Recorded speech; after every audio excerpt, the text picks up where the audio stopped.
আসসালামাইকুম। আজকে একটা বিষয় নিয়ে আলাপ করব। সেটা হচ্ছে আজ থেকে ২০ বছর আগে একটা গল্প শুনেছিলাম। বলা যায় এটা গ্রামীণ মিথ হিসেবে ধরা যায়। আবার এমনও হতে পারে কারো জীবনের সাথে মিলেও যেতে পারে। এক ব্যক্তি প্রায় ৩০ বছর বিদেশ করার পর বাংলাদেশে ফিরে আসে। ফিরে আসার পর তার ফ্যামিলি মানে তার বাবা-মা তারা ৪ ভাই ছিল, ৫ ভাই ছিলেন।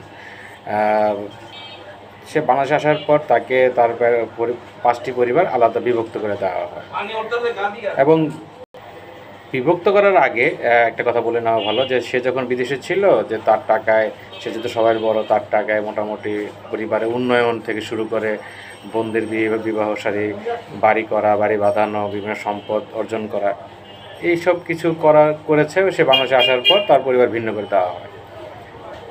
ভিন্ন করে দেওয়ার সময় গ্রামীণ সালিশে বিচারটা এমন আসে যে সবাই সব কিছু পেয়েছে, সে যেহেতু বিদেশ করে এসেছে তার কাছে টাকা আছে, আমরা তো এখানে কাজ কাম করে খাই, মানে তার ভাইরা বলতেছে আমাদের দ্বারা তো এখন আর নতুন করে দায় দেনা পরিশোধ করা সম্ভব নয়, মানে কিছু দায় দেনা ছিল, এখন উনি তো বিদেশ করে আসছে, হয়তো সম্ভবত উনি পারবেন। ওই লোকটা মনে করছে যে হয়তো শোধ করে ফেলতে পারবে, হয়তো সামান্য কিছুই হতে পারে। কিন্তু দেখা গেল যে তার ৩০ বছরের যে তার দেশের সাথে তার যে গ্যাপ, সেই জায়গায় তার ভাইরা কিন্তু ঠিকই সুযোগ নিয়ে ফেলেছে। গ্রামীণ বিচারে তার বিপক্ষে রায় গেল, সে দায় দায়িত্ব নিল, বাকি সবাই সম্পদ পেল।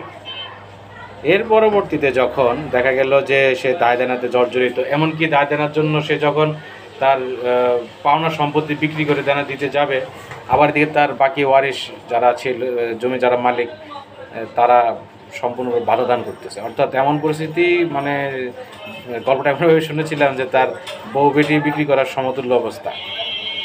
তো আসলে ব্যাপারটা হচ্ছে কি যে হয়তো সেটা গল্পই ছিল, যখন আমি শুনেছি এটা ক্লাস 7-8 ছিলাম, নোয়াখালীতে গিয়ে বাড়িতে যাওয়ার পরে একটা আসরে এই গল্পটা শুনেছিলাম।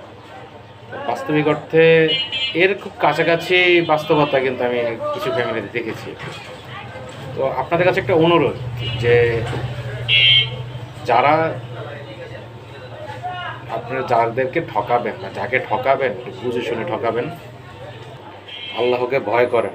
কারণ এইসব মানুষের দীর্ঘশ্বাস বা তাদের যে চোখের পানি, এতে কিন্তু আপনার হয়তো দেখা যাচ্ছে যে আপনার সম্পত্তির কোনো অবমূল্যন হচ্ছে না, বা একটা বিপদে আপনি শেষ হয়ে যাবেন। তো গ্রামীণ মিথ বা এইসব রূপকথাগুলো আমি যেসব এলাকায় গিয়ে সেখানে কিছু না কিছু একটা গল্প শুনেছি, বাস্তবে আমি এখনও দেখিনি। তো কেন জানি মনে হলো আজকে আপনাদের শেয়ার করার জন্য। ধন্যবাদ।